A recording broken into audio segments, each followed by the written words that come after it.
Well, it's lockdown. I've been speaking to many entertainers, singers and artists and musicians and the great and the good of entertainment. I've got a gentleman who has an astounding success, truly incredible career in music, one of Ireland's top artists, an astounding stage show. He's had just so many albums and so many hit songs, and he has played to so many tens, if not hundreds of thousands of people at this stage.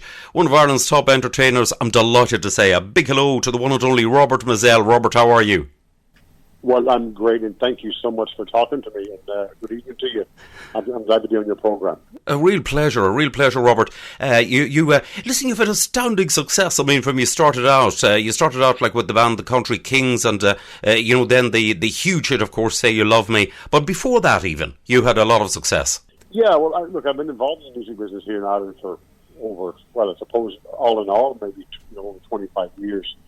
And, I started off playing in pubs with a two-piece band, and then when the money got a little bit better, we had a three-piece band and a four-piece band. And it's gathered momentum over the last number of years. But, I've always tried to stick to my country roots. I'm a country singer per se.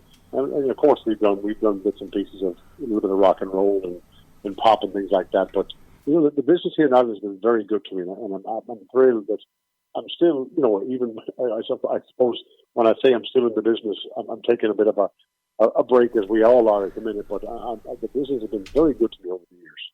Indeed so. I mean, you've proven incredibly popular, and you've got one of these. You're very fortunate, as well as your talent for performing. Because you've got this sort of a deep, rich country voice. Yeah, I suppose a lot of it comes from the fact that I think I grew up obviously in Louisiana. I've been surrounded by country music most of my life, and it's something that I've always loved, and I suppose it just worked out well for me. I mean, if I was sort of a pop singer, it wouldn't matter that I was from Louisiana, but because I'm from there and I'm a country singer, it seems to make a bit more sense to everybody, Indeed so. You've had a astounding success, I'll have to say, like with just so many albums and so many songs down through the years. Like there's just so many. I mean, the likes of Mama Courtney, Down on the Bayou, all the Louisiana songs. And so many of them, like, which have been huge hits. Also an album you did one time of Gareth Brooks songs as well. And the latest one, then you did The Redneck Man, and the latest one is a Postcard from Paris. Yeah, we've done lots of different types of country music. I mean, I as I said before, I love the classic things, but when we done the Gareth Brooks album, when I first came to Ireland back in the early 90s, Gareth Brooks had been here a few times. By 1998, I think he was here 3 or 4 times, and he was a huge phenomenon. So I sort of, an interesting thing about Gareth Brooks, when all those years ago I went looking up on iTunes to buy some of his material, and I couldn't find it on iTunes. He's not on iTunes for some reason. So I had this idea to record an album, and we released it on iTunes, and it's been hugely successful. And even still, I mean, it's one of those things that keeps trickling. People are still downloading songs from that album, 10 years on. Yes, incredible. Now, the latest one, your latest album, The Postcard from Paris, some great original songs featured on it. Yeah, absolutely. I mean, on every album that I do, I try and do a couple of original songs. So predominantly we do a lot of covers, in our live show. But I think in order for people to sort of accept you as an artist, they like to hear original material, something that's never been done before. And I've been very lucky. Like The Farmer is on that album, which is a very good Irish country song. It was written by the same lady who wrote Two Rooms in the Kitchen. Her name is Nuala Woods. So I've been very fortunate down through the years to have gotten lots of great original material, because I get sent hundreds of songs every year. And unfortunately, a lot of them don't suit my style, or they might be a song I wouldn't record. But then every now and again, you get one that really suits you. And on that album, as you say, we have a couple of originals. And I find that the longer I'm in the business and the further I go on in my career, I'm trying to do more and more original songs. Yes. Now, one of the songs you did on that album as well was one, I believe, written by Anthony McBride, A Little Piece of Ireland.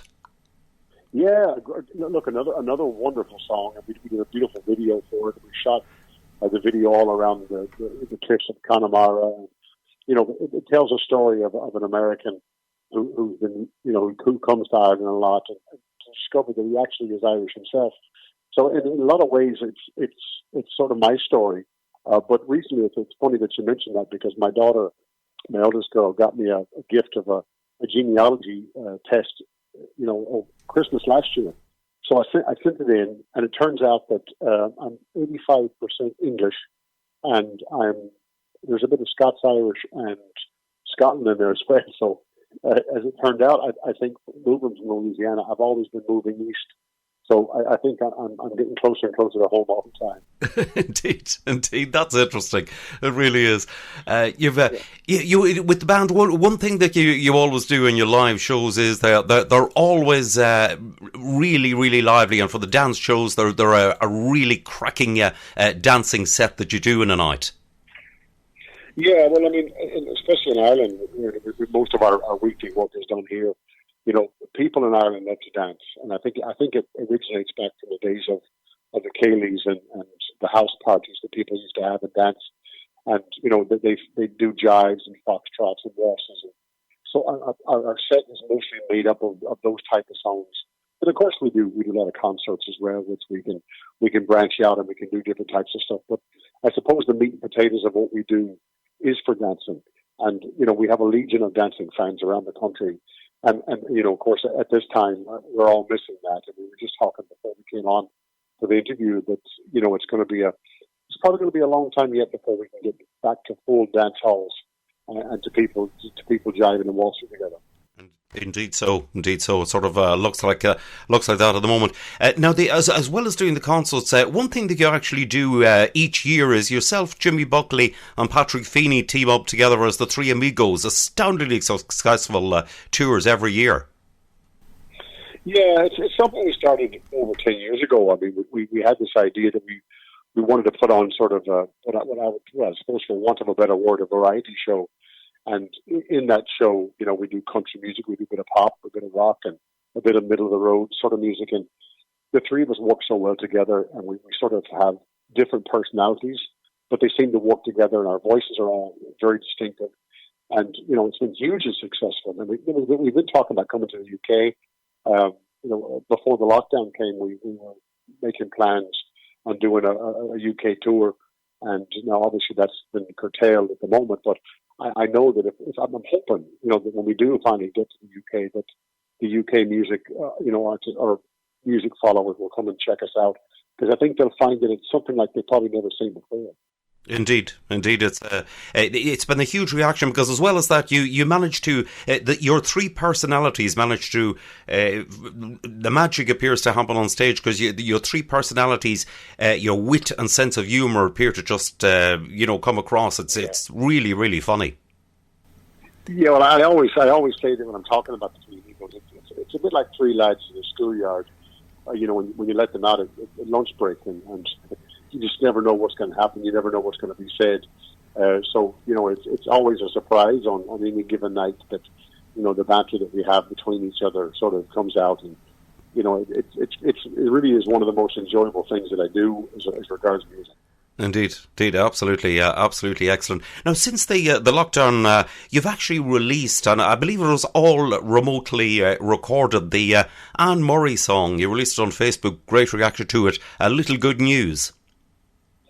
Yeah, well, I suppose after we were locked down for a couple of weeks, you know, we sort of realised that we were going to be off for a long time. And of course, now with the onset of technology, we can use Zoom or Facebook, and we got together and we done that song, because I was just watching the news every day, and I was listening to radio programs, and everything seemed to be negative. And so I just thought, you know, let's do a song and give people, you know, a hint of a little bit of good news.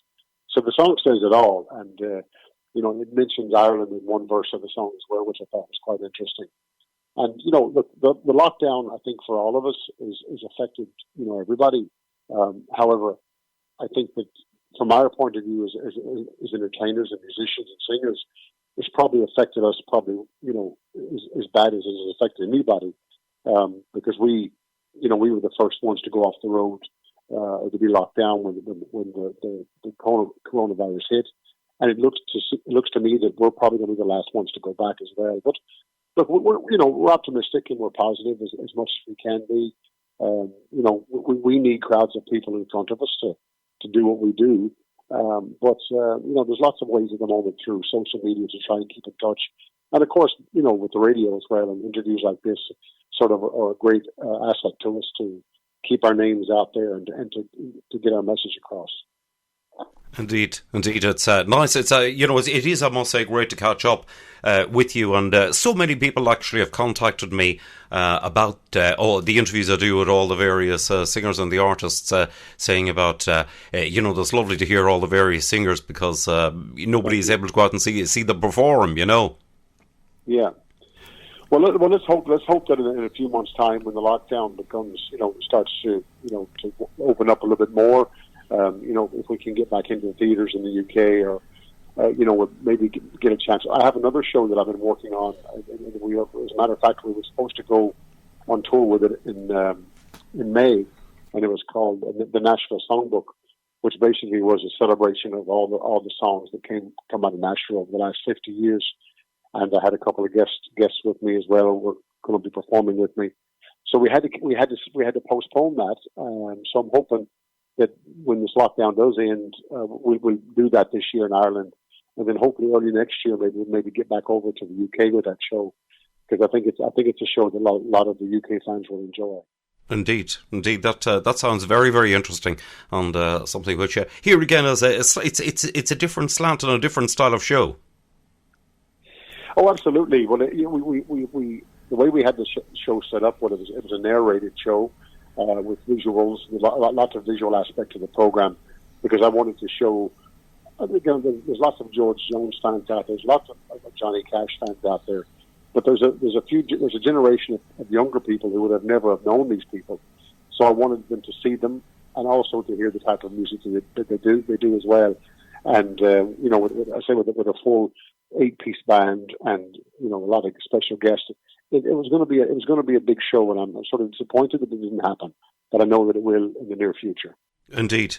So, listen. Apart from that, what have you? Apart from the music thing, what have you been spending your time at since the lockdown? I mean, I know it's very strange for you not to be, travelling up and down the country and singing X amount of nights per week. So, I believe you live in the country in the Midlands.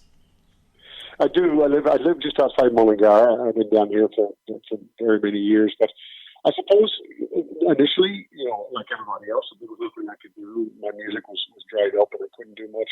But I have a history and a background in building. And at the minute, if you can believe it now, I'm making garden furniture for people. I put up a post on Facebook some weeks ago. I'd made something for my wife and she liked it. So she said, "Why don't you put it up on Facebook?" I did. And lo and behold, we've been very, very busy making garden furniture and shipping it all over the country. And we actually ship out to the UK as well.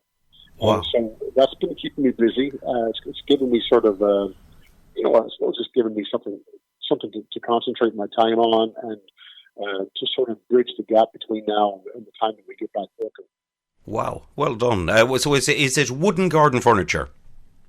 It is, yeah. As I say, people sort of took on board with it, and they like the design that we're doing. And I've been taking orders for the last 3 weeks, and I think the biggest problem I have now is keeping up with the orders and finding enough timber to build them, because around the world, I don't know if people realize it, but there's a shortage of timber because all the sawmills around Europe and around Ireland have been closed down due to the virus, and so it has its own challenges, but.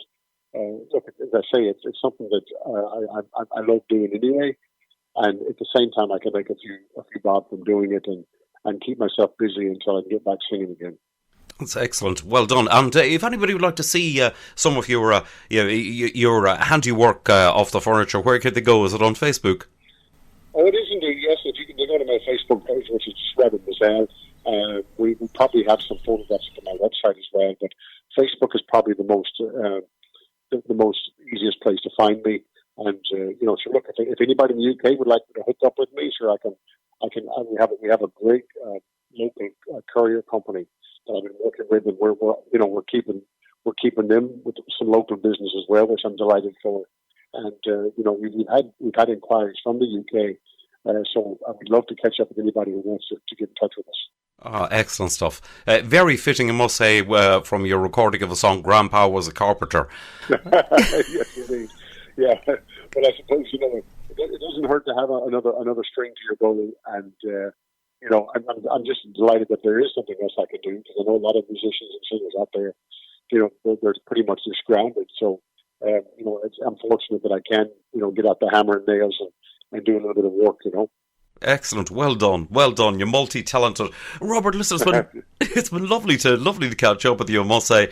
And listen, I wish yourself and your wife and your family all the very, very best, and stay safe and stay healthy. And fingers crossed, when it's safe to do so, we'll be able to see and hear you once again out on the road. Well, we would love that, and thank you for supporting my industry, and thank you for supporting all of the artists, through the radio waves. And as I say, this is the only medium that we have to reach out at the moment, so we're thankful for that, and thank you for taking the time to talk to me.